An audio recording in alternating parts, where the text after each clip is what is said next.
नमस्कार दोस्तों, आप सभी का स्वागत है अपने ही चैनल जेके माधिका पर। दोस्तों आज की इस वीडियो में साइंस के 25 क्वेश्चन देखेंगे।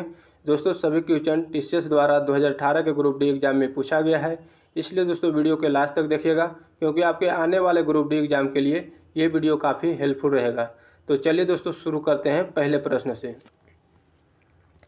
दोस्तों पहला प्रश्न है, निम्नलिखित में से कौन सा कार्बन का एक अपरूप नहीं है। निम्नलिखित में से कौन सा कार्बन का एक अपरूप नहीं है। दोस्तों कार्बन का एक अपरूप कौन कौन है, तो ग्रेफाइट, फुलरिन और हीरा। ग्रेफाइट, फुलरिन और हीरा दोस्तों कार्बन का एक अपरूप है, लेकिन क्वेश्चन बोल रहा है कार्बन का एक अपरूप नहीं है, तो कोयला कार्बन का एक अपरूप नहीं है। ऑप्शन डी सही हो जाएगा, कोयला। अब दोस्तों ग्रेफाइट जो होता है विद्युत का सुचालक होता है और इसका संरचना होता है दोस्तों षष्ठकोणीय होता है। और दोस्तों हीरा जो होता है, हीरा दोस्तों सबसे कठोर पदार्थ होता है और ये विद्युत का कुचालक होता है और इसका संरचना होता है दोस्तों चतुष्फलकीय। ठीक है दोस्तों, तो सभी पॉइंट को ध्यान रखिएगा। अगला प्रश्न देखते हैं। दोस्तों अगला प्रश्न है, एक मिश्रण में लवण और अम्ल का अनुपात 5:7 है। यदि मिश्रण का भार 360 ग्राम है तो इसमें मौजूद अम्ल का भार कितना होगा। अम्ल का भार निकालना है दोस्तों। दिया गया लवण और अम्ल का रेशियो 5:7 दिया गया है और मिश्रण का भार 360 ग्राम दिया गया है, तो अम्ल का भार निकालना है। तो जिसका भार निकालने के लिए बोलेगा उसका रेशियो ऊपर लेंगे, यानी अम्ल का भार निकालना है। अम्ल का भार बराबर हो जाएगा, अम्ल का कितना रेशियो दिया है, 7 दिया है, और टोटल कितना हो जाएगा 7 और 5 12, और गुने कितना ग्राम है, मिश्रण का भार 360 लिख देंगे। 12 तिया 36, 30 बार में करिएगा, 7 गुने 30 करेंगे तो 7 या 21 यानी 210 ग्राम हो जाएगा, यानी अम्ल का भार 210 ग्राम हो जाएगा। तो ऑप्शन डी में दिया, ऑप्शन डी सही हो जाएगा। ठीक है दोस्तों, अगला सवाल देखते हैं। दोस्तों अगला सवाल है, सभी एसिड समान रूप से पाए जाने वाले तत्व कौन सा है। सभी एसिड समान रूप से पाए जाने वाले तत्व कौन सा है, हाइड्रोजन। हाइड्रोजन दोस्तों सभी एसिड समान रूप से पाए जाने वाले तत्व है। ठीक है, अगला प्रश्न देखते हैं। दोस्तों अगला प्रश्न है, मैग्नीशियम के परमाणु संख्या 12 है, इसकी संयोजकता क्या होगी। मैग्नीशियम के परमाणु संख्या 12 है तो इसकी संयोजकता क्या होगी। तो दोस्तों मैग्नीशियम का सबसे पहले क्या करेंगे, इलेक्ट्रॉनिक विन्यास निकाल देंगे। तो इसका इलेक्ट्रॉनिक विन्यास होता है 2 8 2। ठीक है, 2 8 2 यानी 8 2 10 और 2 12। ठीक है, इसकी बाहरी कक्षा में कितना इलेक्ट्रॉन है, तो 2 है दोस्तों। तो 2 इलेक्ट्रॉन जो है बाहरी कक्षा में है, जो दोस्तों मैग्नीशियम से निकलकर Mg+2 आयन बनाता है, Mg+2 आयन में बदल जाता है। इसलिए दोस्तों इसकी संयोजकता +2 होगा, इसकी संयोजकता +2 होगा। तो ऑप्शन ए में दिया, ऑप्शन ए सही हो जाएगा। ठीक है दोस्तों, अगला सवाल देखते हैं। दोस्तों अगला सवाल है, NH4 के हॉल्टवाइज SO4 के एक अणु में कितने परमाणु होते हैं। दोस्तों एक अणु में कितने परमाणु होते हैं, परमाणु की संख्या, परमाणु टोटल परमाणु निकालना है। ठीक है, तो दोस्तों नाइट्रोजन कितना है, हाइड्रोजन कितना है, सल्फर कितना, ऑक्सीजन है, सभी को जोड़ देंगे। तो नाइट्रोजन कितना है, N 1 है और बाहर 2 दिया गया तो 2 हो जाएगा। तो 2 नाइट्रोजन है, नाइट्रोजन के परमाणु कितना है, 2 है। हाइड्रोजन का कितना है, तो 4 और 2 बाहर हो गई, 4 दूनी 8 हो जाएगा। तो हाइड्रोजन कितना हो गया, 8 हो गया। सल्फर एस का कितना है, 1 है। ऑक्सीजन का कितना है, तो ऑक्सीजन 4 है, तो ऑक्सीजन 4 हो जाएगा। ठीक है, अब सभी को जोड़ देंगे तो 8 और 2 10, 10 5 15 हो जाएगा, टोटल 15 परमाणु। तो ऑप्शन ए में दिया, ऑप्शन ए से हो जाएगा। ठीक है, अगला प्रश्न देखते हैं। दोस्तों अगला प्रश्न है, एक तत्व में समस्थानिक की द्रव्यमान संख्या 298 है, यदि नाभिक में 189 न्यूट्रॉन है तो उसकी परमाणु संख्या क्या होगी। दोस्तों परमाणु संख्या यानी प्रोटॉन की संख्या निकालना है। ठीक है, एटॉमिक नंबर दिया गया दोस्तों, एटॉमिक मास दिया गया है और न्यूट्रॉन की संख्या दिया गया है। एटॉमिक मास बराबर ए बराबर क्या होता है, प्रोटॉन की संख्या प्लस न्यूट्रॉन की संख्या। अब दोस्तों द्रव्यमान संख्या कितना दिया, 298 दिया गया है। प्रोटॉन की संख्या निकालना है यानी परमाणु संख्या निकालना है, न्यूट्रॉन की संख्या 189 है। अब दोस्तों इधर जाएगा तो घट जाएगा, तो P बराबर कितना आ जाएगा, 109। तो परमाणु संख्या 109 हो जाएगा। ऑप्शन बी में दिया गया, ऑप्शन बी सही हो जाएगा। ठीक है दोस्तों, अगला प्रश्न देखते हैं।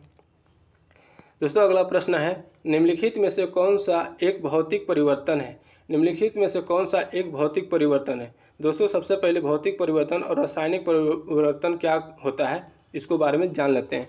तो दोस्तों भौतिक परिवर्तन होता है वह पदार्थ जिसे परिवर्तन के बाद पुनः पूर्व अवस्था में ला सकते हैं, तो भौतिक परिवर्तन हो गया। लेकिन दोस्तों रासायनिक परिवर्तन उसे कहते हैं जिसे वह पदार्थ जिसे परिवर्तन करने पर पुनः पूर्ण अवस्था में नहीं ला सकते हैं, उसे रासायनिक परिवर्तन कहते हैं। तो पानी का बर्फ में परिवर्तन, पानी में बर्फ का परिवर्तन, दोस्तों पानी को बर्फ में परिवर्तन करने के बाद बर्फ में को भी पानी ला सकते हैं, पूर्ण अवस्था में ला सकते हैं, इसलिए ये भौतिक परिवर्तन हो गया। ऑप्शन ए सही हो जाएगा भौतिक परिवर्तन। लेकिन दोस्तों दूध से दही बनाना, दूध से दही बनाने के बाद फिर पूर्व अवस्था में नहीं ला सकते हैं, तो ये रासायनिक परिवर्तन हो गया। लोहे में जंग लगना रासायनिक परिवर्तन, भोजन का पचना रासायनिक परिवर्तन हो गया। ठीक है दोस्तों, अगला प्रश्न देखते हैं। दोस्तों अगला प्रश्न है, अभी तक वैज्ञानिकों द्वारा पदार्थ की कितनी अवस्थाएं खोज की गई है? अभी तक वैज्ञानिकों द्वारा पदार्थ की कितनी अवस्थाएं खोज की गई है? 5 अवस्थाएं। ऑप्शन डी सही हो जाएगा 5। अब दोस्तों 5 अवस्थाएं कौन कौन है? तो ठोस हो गया, द्रव हो गया, गैस हो गया, प्लाज्मा हो गया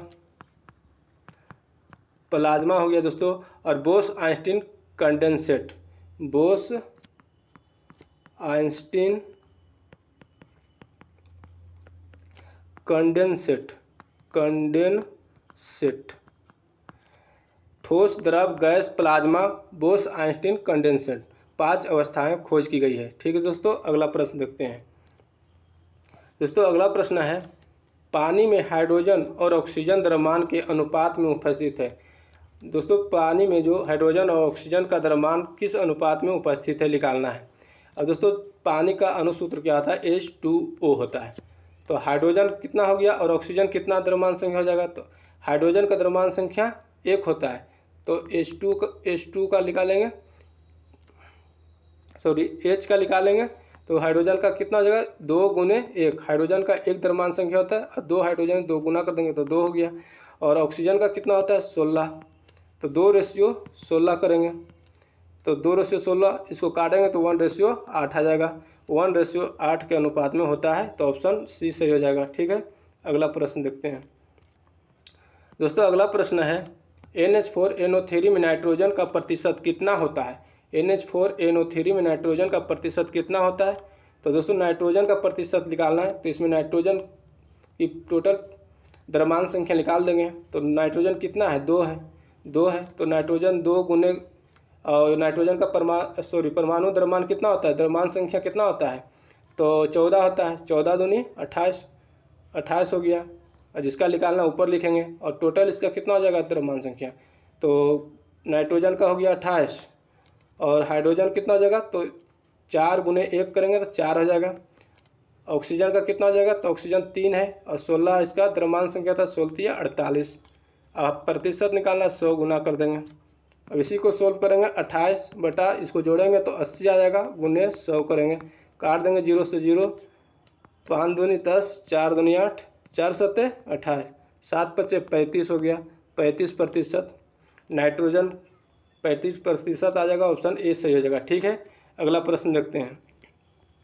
दोस्तों अगला प्रश्न है, मकड़ियों के अध्ययन को क्या कहा जाता है? मकड़ियों के अध्ययन को क्या कहा जाता है? आर्कनोलॉजी, ऑप्शन बी सही हो जाएगा, आर्कनोलॉजी। दोस्तों ऑर्निथोलॉजी किसको कहते हैं? पक्षियों के अध्ययन को, पक्षियों के अध्ययन को कहते हैं। एंटोमोलॉजी कीटों के अध्ययन को कहते हैं। माइकोलॉजी कवकों के अध्ययन को कहते हैं, कवकों के अध्ययन को कहते हैं। ठीक है, सभी पॉइंट को ध्यान रखिएगा। अगला प्रश्न देखते हैं। दोस्तों अगला प्रश्न है, निम्नलिखित में से कौन सा ऊतक मुख्य रूप से मृत कोशिका से बना है? निम्नलिखित में से कौन सा ऊतक मृत कोशिकाओं से बना है? जाइलम, ऑप्शन ए सही हो जाएगा, जाइलम। दोस्तों जाइलम का क्या कार्य है? दोस्तों तो पौधे के विभिन्न भागों में जल तथा खनिज लवण को पहुंचाने का काम करता है। लेकिन फ्लोएम जो दोस्तों क्या करता है? तो पौधे के भोजन पहुंचाने का कार्य करता है। ठीक है, अगला सवाल देखते हैं। दोस्तों अगला सवाल है, पौधे में लचीलापन प्रदान करने वाले अस्थायी ऊतक को क्या कहा जाता है? पौधे में लचीलापन प्रदान करने वाले अस्थायी ऊतक को क्या कहा जाता है? तो दोस्तों कोलेन कायमा कहा जाता है। ऑप्शन सी सही हो जाएगा, कोलेन कायमा। अब दोस्तों स्क्लेरेन कायमा, स्क्लेरेन कायमा क्या होता है दोस्तों? तो नारियल के छाल का निर्माण स्क्लेरेन कायमा द्वारा होता है। ठीक है, अगला सवाल देखते हैं दोस्तों। अगला सवाल है, किसी वैज्ञानिक ने द थ्योरी ऑफ इवोल्यूशन का प्रतिपादन किया। किस वैज्ञानिक ने? तो किस वैज्ञानिक ने द थ्योरी ऑफ इवोल्यूशन का प्रतिपादन किया? Charles Darwin. ऑप्शन डी से हो जाएगा, चार्ल्स डार्विन। ठीक है दोस्तों, अगला प्रश्न देखते हैं दोस्तों। अगला प्रश्न है, किसका शरीर कोशिका के दो परतों से बना होता है? तो किसका शरीर जो है कोशिका के दो परतों से बना होता है? सिलेंट्रेटा। ऑप्शन ए से हो जाएगा, सिलेंट्रेटा।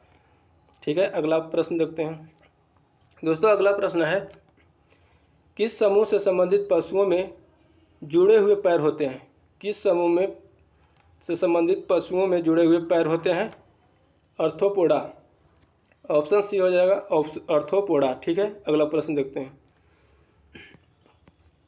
दोस्तों। अगला प्रश्न है, कार्बोहाइड्रेट, प्रोटीन तथा वसा के पूर्ण पाचन कहाँ पर होता है? कार्बोहाइड्रेट, प्रोटीन तथा वसा का पूर्ण पाचन कहाँ पर होता है? छोटी आंत में होता है। ऑप्शन डी से हो जाएगा, छोटी आंत। ठीक है, अगला प्रश्न देखते हैं दोस्तों। अगला प्रश्न है, पाचन में मदद करने के लिए शरीर में कौन सा एसिड प्रयोग किया जाता है? पाचन में मदद करने के लिए शरीर के कौन सा एसिड का प्रयोग किया जाता है? Hydrochloric acid. ऑप्शन बी सही हो जाएगा, हाइड्रोक्लोरिक एसिड। ठीक है, अगला प्रश्न देखते हैं दोस्तों। अगला प्रश्न है, भोजन के पाचन की प्रक्रिया के दौरान होने वाले ऊर्जा परिवर्तन के प्रकार को बताइए। भोजन के पाचन की प्रक्रिया के दौरान होने वाले ऊर्जा परिवर्तन के प्रकार को बताइए दोस्तों। तो दोस्तों इसका सही आंसर हो ऑप्शन ए सही हो जाएगा, रासायनिक ऊर्जा से उष्मा ऊर्जा।